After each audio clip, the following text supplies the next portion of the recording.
በልቡናው ልዩ ሐሳብ ያለበት ቢኖር አይቅረብ የተባለ ጥርጥር ማለት ነው። ልዩ ሐሳብ የተባለ ጥርጥር ነው።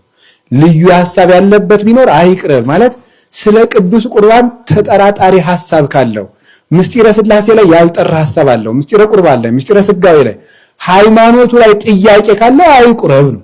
መረዳት አለበት። ይሄን እግዚአብሔር አይታገሰውም ጨርሶ ማለት ነው። ስለዚህ ሁላችንም ይኸው ተማሩ የምንለው ለዚህ ነው። ተማሩ የምንለው ለዚህ ነው። ሃይማኖታችንን ጥንቅቅ አድርገን ማወቅ አለብን። ምስጢረ ሥላሴ፣ ምስጢረ ሥጋዌ፣ ምስጢረ ቁርባን አምስቱን አዕማደ ምስጢር አንድ ክርስቲያን ማወቅ አለበት።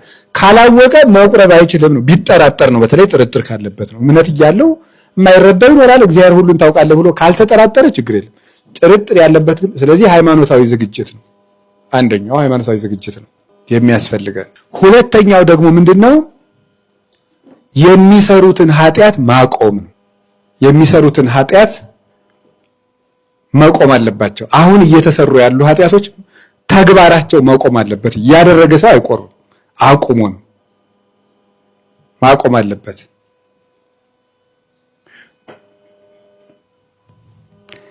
አንድ አራት ኃጢአቶች አሉ። እኔ ኢንተርናል ዲስትራክሽንስ የሚባሉ ውስጣዊ ጉስቁልናና ጥፋት የሚባሉ አንድ አራት ኃጢአቶች አሉ።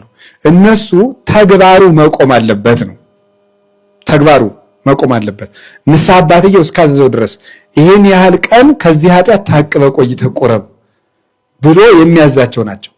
አንደኛው ዝሙት ነው። ወዲያው እያደረጋንን መቁረብ አይችልም አንድ ሰው። እስከዚህ ያህል ጊዜ ቆይ 40 ቀን ሊለው ይችላል፣ 7 ሊለው ይችላል፣ 7 ቀን ይችላል። እሱ እንዳዘዘው ካንዳዘዘው ከተግባሩ ማቆምና መቼስ ከምኞት ማንም ሰው አይነጻም። ተግባሩን ማቆም አለበት። ተግባሩን የሚያደርግ ሰው አንዱ እሱ ነው። እና ምንድነው ኃጢአት የሚባለው? ኃጢአት፣ በደል፣ አመፃ የሚባሉ ነገሮች አሉ። አላብራራቸውም። ራሳቸውን የቻሉ ሰፊ ርዕሰ ጉዳዮች ስለሆኑ አላብራራቸውም። እና በተለይ ከቅዱስ ቁርባን የሚያስከለክለን ኃጢአት ምንድነው? ለምደን አላቆም ነው ያልን ኃጢአት ነው። እሱ ከቅዱስ ቁርባን ያስከለክላል። ተግባሩን ማቆም አለበት አንድ ሰው ማለት ነው። አላችሁን? ከቃሉ ጋር ናችሁ?